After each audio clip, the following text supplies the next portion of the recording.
Менің мақтаныштарым. Сөзімді ең үлкен атам Досан атамнан бастайын. Досан атам өз ауылына сыйлы болған адам. Өз медресесі болып сол жерде адамдарға діни сауат берген.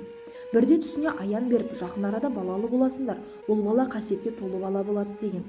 Дүниеге көп ұзамай Сүлеймен атты ұл бала келеді. Сүлеймен ата тілі шыққаннан бастап медреседе білім алған. Дін жолын ұстанып 5 уақыт намазын оқыған. Осылайша медресені аяқтаған соң әкесінен айырылып нағашы жұрттың қолында өседі. Арал бойында анасы, нағашылармен өмір сүрген. Діни дәрежесі өте жоғары болған. Сол кездері Қазақстанда діни сауатты адамдарды қудалау, одан қалса аштық орын алған. Сүлеймен ата туыстарын аштықтан сақтап қалу үшін, мұсылманшылықты сақтап қалу үшін тұрып жатқан жерлерін ауыстырып, ешбір туысын аштықта өлтірмей, аман есен жайлы орынға үстір тасып келген екен. Ол жерде балықшы болып жұмыс жасайды.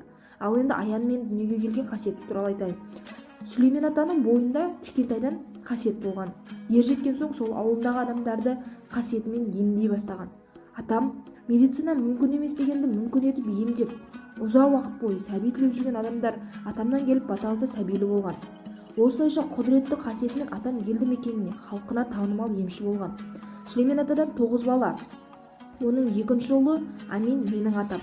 Ол орыс тілі мұғалімінен аудан басшылығына дейін көтеріліп қызмет еткен. Қазіргі уақыттың өзінде атамды әріптестері, туыстары білімділігімен үнемі еске алады. Бұл атамның 6 баласы бар. Кенжесі менің әкем. Міне менің шежірем, менің тарихым. Біз осындай тамыры тереңге жайылған білімді ұрпақпыз.